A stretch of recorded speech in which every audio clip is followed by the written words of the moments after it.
What's up, everyone? It's me again, and today I have another Minecraft church tour that I'm going to be going over with you guys today. So this is a new cathedral that I made lately. It is another Orthodox church, and I named this one St. Benjamin's Cathedral, and this is the cathedral of the whole kind of village that we're going to build on. I mean, Saints Peter and Paul is all the way over here. Still loading. So there's Saints Peter and Paul, and the cathedral for all of this area is right over here. So we'll be going over some of the different things that I've done, such as the redstone system, and a bunch of the other details that are part of this church. So without further ado, let's go into the narthex and begin our tour. This is the narthex where everyone just comes to church at first. This is where they can buy candles. I still have a little bit of work I gotta do, but for the majority of it, it's done. You come into this back room, and there's the light switch for the narthex lights, as you can see. And then, that's also how you get back here, where the cash register or whatever is, where, you donate the money and then you get your candles. This is the light that is for these lights, by the way, which illuminate just this back area in general. So anyways, we're moving on. As the sign says, bookstore and choir loft. We have a bookstore in here where people can come in and they can buy like little books for their kids, maybe some liturgy books if they want to be able to follow along the service. Of course, there are free liturgy books provided, but if they want to take one home and have one with them, they can have that. We'll go up there in a second. We'll go into the choir loft now. If you guys remember the last video, this choir loft is pretty much exactly like Saints Peter and Paul, except a little bit bigger, just a little. And then there's this back room here, which goes down a little bit lower. But for the most part, this is just like Saints Peter and Paul. Also, choir lights, and they also control these stair lights right here. If we come up here, this is just showing you all the redstone that goes into everything, as well as a trip to the bell tower with no bell. And how this bell tower is designed, it's supposed to hold 3 bells for a nice 3-bell peal, and it might look small, but again, just remember, in Minecraft, each block is 3 meters high. So Steve is 6 meters. So that's something like that. I forget. Somewhere around there. Anyways, that's just for reference. And the bells can be stacked, if you didn't know that. So my logic has been thought through. So here's the rest of the upstairs, kind of above all the church and everything. And that kind of goes through all the detail that goes into the church. Like these back sections, we'll go over them. They were designed to be acoustics. So, because the church is so big, just having a few speakers isn't really going to do much. So you have to have the acoustics for the church. So I kind of added that in. So now we enter the actual church. Boy, this was the fun part.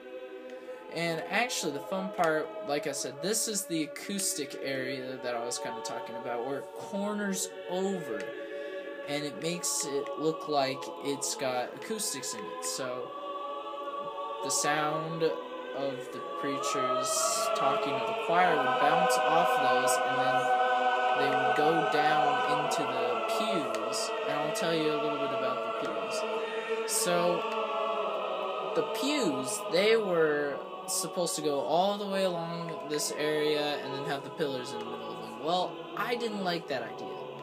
So what I did is I put the pillars here and I put a walkway through the middle of them, and then I put in lights so that this area could be lit and I didn't have to put a billion mini chandeliers around. And to kind of tell you, that wouldn't work with that much space that we have. That's not a lot of space to work with, especially for chandeliers, so I really didn't want to worry about them except for this big chandelier. And we'll go over that in a second, so real quick. Okay. So there's the floor lights that you might remember from Saints Peter and Paul, and then there's more floor lights.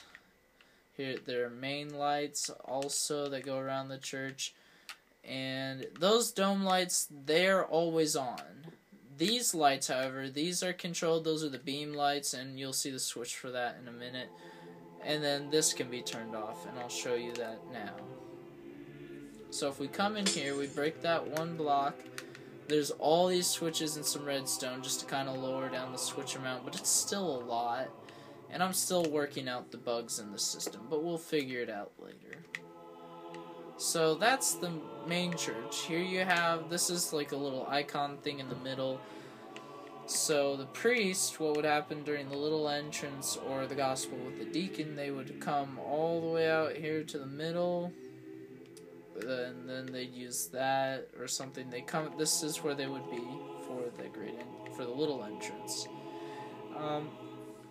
Now for the gospel, if there's just a priest, he stands up here talking to everybody in the church. And I think that's about it. Maybe I might think about changing that for the deacon too. Anyways, so here you have these candle stands as well as a few icon stands. I know they're like ender frames, but there's no icon stands that we can use for real life. So then you have these candle stands, some more icons right there.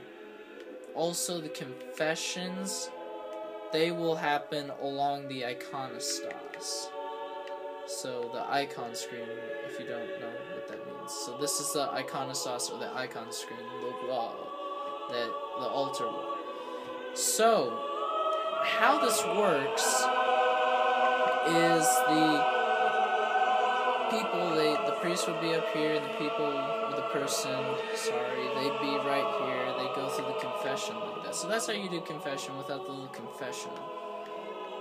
So that's about it really for the main church. Not a lot really to it. I mean, it's generally basic. So now we're gonna go into the altar. By the way, this is a reader section. So for matins sometimes, or maybe a smaller service, you got all these service books here. And then they'd stand here and they'd read the service if there's like a reader service or something. And I really can't explain it to those who don't know what it is, but if you go to St. Michael's, I think, in Kentucky, you know what I'm talking about. So here's the altar, and there's two side rooms. Here's one side room for like the altar boys. And they have this is where the closets would be, basically, for all their robes and everything. Back here, this is just to be able to get in this back area where everything is. That door, I was going to put a door in, but I left it like that. This is the light switch wall. And it still has like two more slots open for light switches. These control the floor lights and the aisle lights. So if I turn those switches off, the church gets relatively dark. If I turn those back on, the church is lighting again.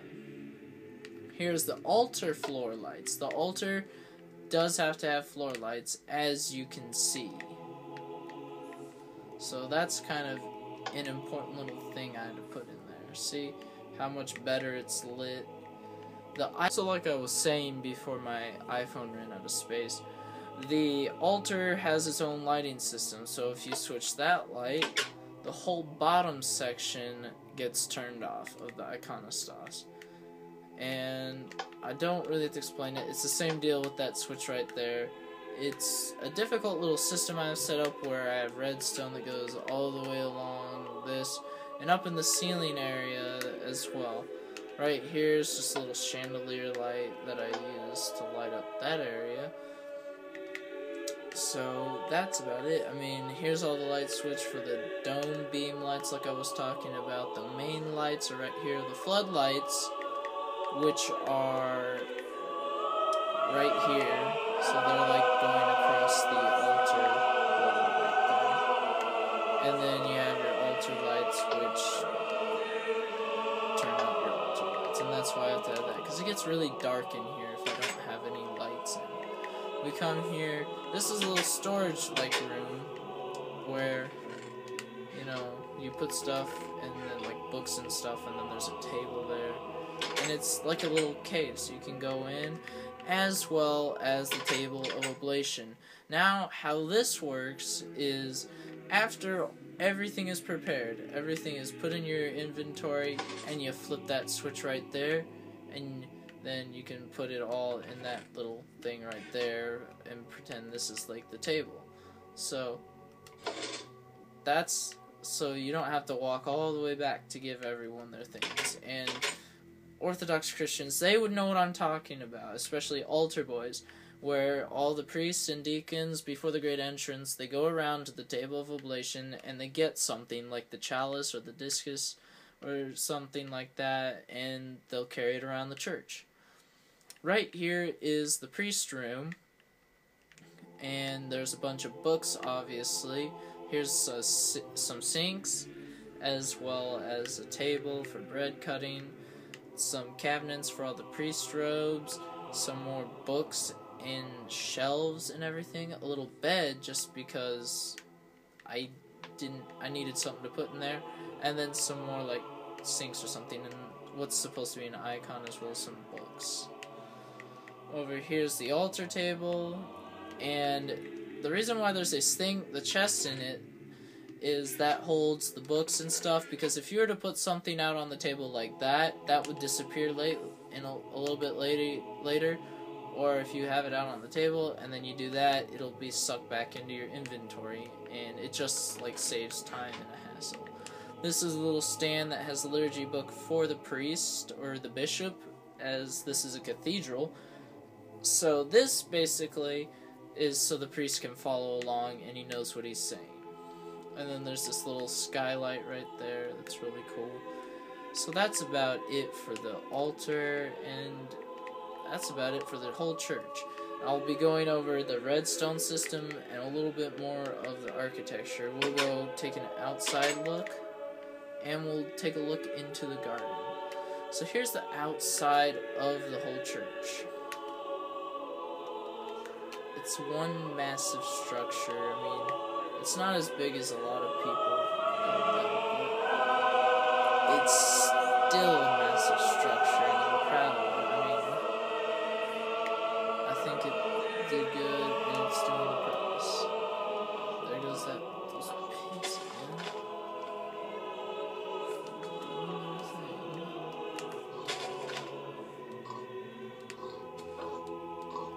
I gotta kill it.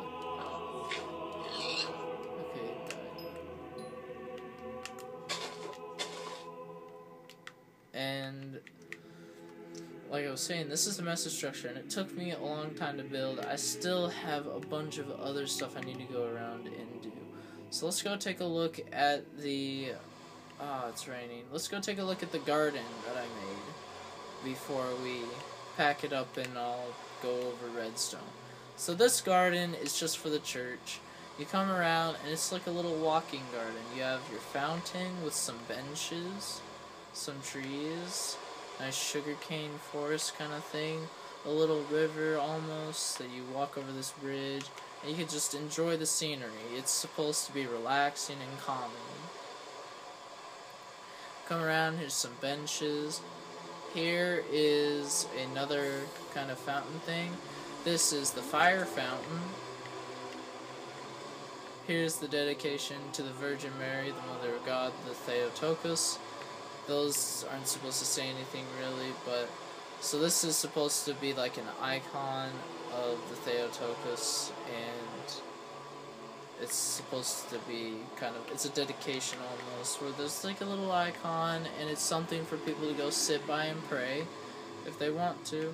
So that's the garden. I mean, that took me a while to build. And as you can see, this is the garden in a sky view. I still have to plant some more trees and stuff, but other than that, it looks really good and I'm proud of it. So that's the Minecraft church right there. So, if you want to see how the village is progressing, what we have going on now is this whole village got taken down. I burned it down, and we're starting to put up new houses in the village. They're supposed to be like cookie cutter houses, but they look pretty good. Here's another villager house I made just for the fun of it. Our factory, some more houses, a little building where it's like a little store building, a storefront, so that's nice. There's a chapel. I might have shown you that already. There's Saints Peter and Paul, the bank, my house, and my brother's house, as well as the farm. Needs a state. So there's the church again. Like I said, this was a project. I did it in 3 weeks, by the way, if you're wondering how long it took me 3 weeks to build this whole thing. Not a long time, and I'm glad it's finally done. So if you have any questions, comments, or anything like that, you can either feel free to subscribe, you can like the video, or you can leave a comment saying, you know, hey, looks good, or you can leave a comment if you have any questions as well on how I did this.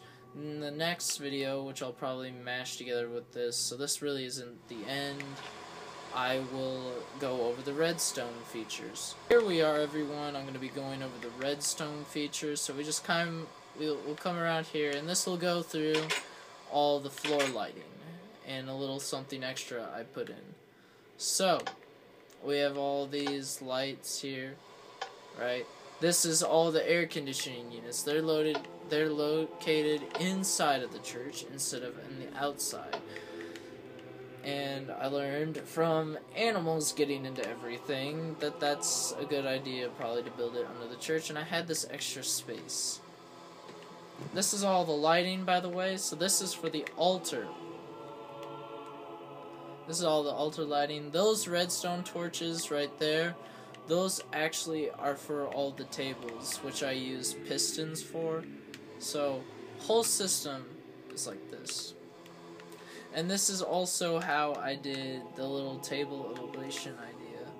If we come over here, this is all the floor lighting that goes into the actual floors. So as you can see, this would be the main aisle, I think.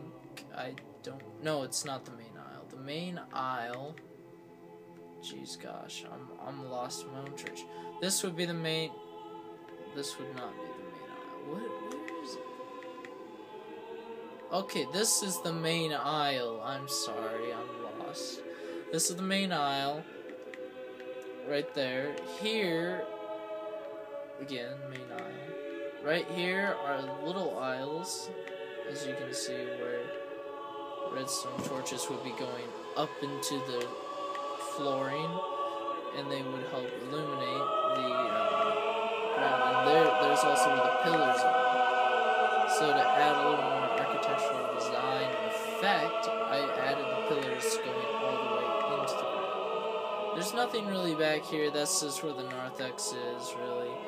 I mean, nothing too special, guys, so don't drool all over your floor. So that's the church, really, all the redstone. I'll be going over the next bit of redstone that's in the ceiling, so, which I probably already went over anyways, but we'll go over it again, kind of go a little more in depth with that.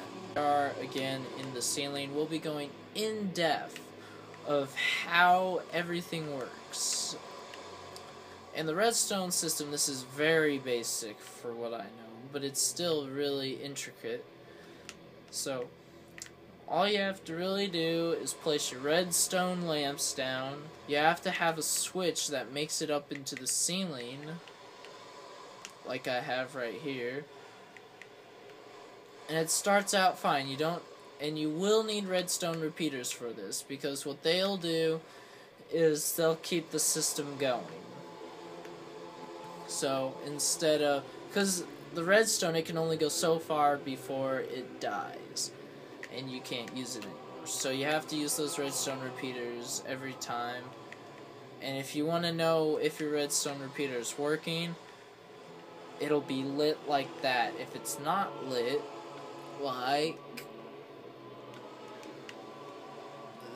this, it's not working. So it has to be lit like that to be working. So that's for the choir. If we come up here, this is how I have the system set up for the main lighting. And how this works is all the side lighting, what it'll do,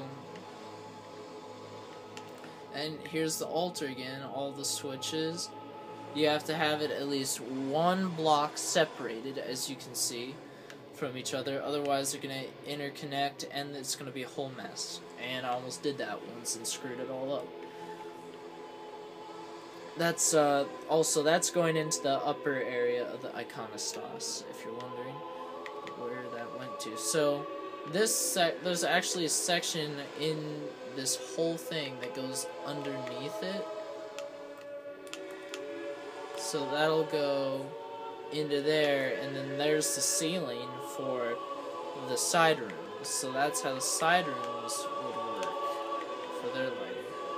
And it's basically same deal, except for my main lights, I have those coming around. They start here, and they'll go around the whole church. So they'll go around this area, they'll stop, then they'll come over to here where the backlighting is, they'll keep coming, and then they'll go all the way on the other side again, and then they stop right here at that light. Now here's the floodlights. The floodlights are basically same deal, where they interconnect with each other, and to be able to tell which one's which, I use different colored yarn balls or whatever. I'm gonna call them yarn balls, but you know what I mean, because I forget. Wool blocks, I guess. Now, if you want to know where the dome lights go, the dome lights, I think, are right here. You follow this wire, what they do is they'll come around so they don't touch that light, then they'll come up here. This will come up here to that light, which is in the dome. Then you'll come over to this, and this will go all the way through here, so you can follow this, and it'll go to the next one, and it'll stop right there. Now, for the other side, it'll connect right here, and then it'll keep going around, and then it'll come over here. And then it'll come all the way to the other side, and stop right there.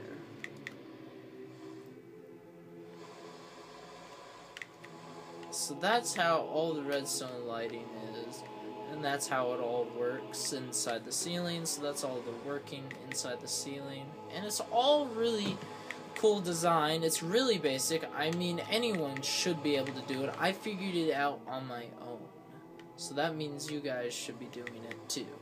But if you guys need help on anything, you can always ask for me to do a tutorial, or I can show you in the comments, like I can write it down if that's what you need, or you can ask for a tutorial. So here's the church at night, looking really snazzy again. So anyways, if you guys have any questions on the video, if you have any comments you want to give me, likes, or what is it, subscribe to me, you can subscribe to me. Also, I noticed someone's been trolling me for some reason. I don't know why. I don't know what I did to make him mad, or if he's just a troll. Honestly, I don't care. But if you guys are going to start abusing my videos like that with the liking system, I'll just disable ratings. So, keep that in mind. But other than that, you know, I really don't have a problem with it. So, you know, if you're trolling me like that on every single video that I make, I think I know you're trolling with me. So if you're gonna abuse the system that way, I'll just disable it. So anyways, thanks for watching, guys. Hope you had a good time. If you're interested in any builds, my account is SheerSpartan118, the one right there. So if you want to join me for build days or anything, you know, I can let you in, let you join, let you look at things, not blow stuff up, no griefing. I mean, I'll have everything set.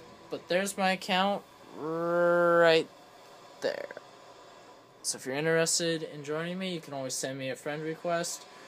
If my inbox or my friend list is full, please tell me, because I gotta purge my system later. So anyways, see ya.